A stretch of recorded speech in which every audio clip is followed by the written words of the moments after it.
I skip over it. When I was in that town with Roger, and it's got the story I mentioned, and since I talked about it, I'll talk about it. Oh yeah. Okay, so this poem is just, I don't want to go to. it's got a lot of little stories in it. It's called Litany, and you know what a litany is. A litany is a kind of catalog. And so the way to listen to this poem, in a way, is just to listen to all the stories. The world is made of story after story after story, and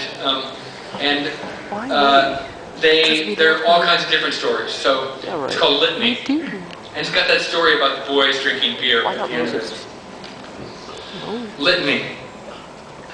And this poem started off from the first line. The samurai leaves his sword outside the bedroom door. Which, I thought of that line. I thought, oh, that's a good line. The samurai leaves his sword outside the bedroom door.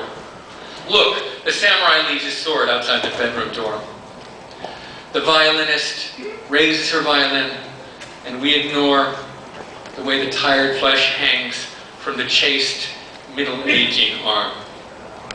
As the bow slices into the C-sharp eternity of Shostakovich.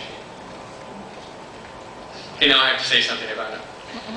Roger and I were at this festival. These amazing musicians were there. When classical musicians play, they were playing this. It was a string quartet. When they played, women have to wear strapless gowns. She raised her arm, and she was a beautiful woman. And she was old enough that her flesh was hanging from her arm. You know? She raised up her arm, and I looked at her arm, and I said, "Yes, that's the gravity, that Vincent was talking about. That's the gravity." And then she started to play, and I said, "That's eternity." And that's where the world of time and eternity are always happening at the same time. Look, the samurai leaves his sword outside the bedroom door. The violinist raises her violin, and we ignore the way the tired flesh hangs from the chaste, middle-aging arm. As the bow slices into the C-sharp eternity of Shostakovich. The cancer patient, before she goes to bed, seats her pretty chestnut-colored wig on the smooth, bald head of the mannequin. It is late, and as she sleeps, the sleek hair hangs and shines in the spider web of that life like a strange species of bug. We will not be prevented from pleasure, says the jazz soloist. No, we will not be prevented from pleasure. But first, he says, I must do battle with this obstruction in my saxophone. The weatherman is in love with the tornado. Its red-hot Doppler image on the radar to him is like a lover's lipstick mouth moving towards him on the screen. Though he must look concerned about the corn crop in the mangled trailer park. His is the love that cannot speak its name. Don't let me forget that the world is full of truth. Don't allow me to reject the new from fear. Don't enslave me to politeness or satire or to spite. Don't let me make the error of accepting sadness as a wisdom substitute. The policeman loves the broken lock of the sporting goods store at 3 a.m.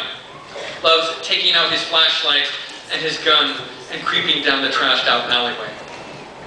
The burglar loves the smell of leather footballs in the dark. How will they meet? How will they know each other's souls?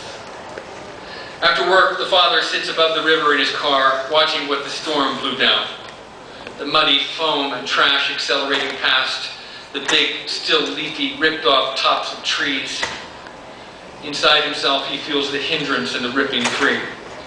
Inside himself, exulting in the muddy ruthlessness of nature, the carnage and profusion. How many historians have been launched like arrows into time? How many children dipped in language like a boiling soup?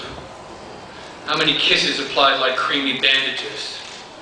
How many stories drilled like wormholes through the world? I love the one about the high school soccer player who came back from the war with just one leg, whose friends brought him to the post-game party and filled the hollow limb with beer and started passing it around. Witness the instinct of this bunch of post-pubescent yahoos. Behold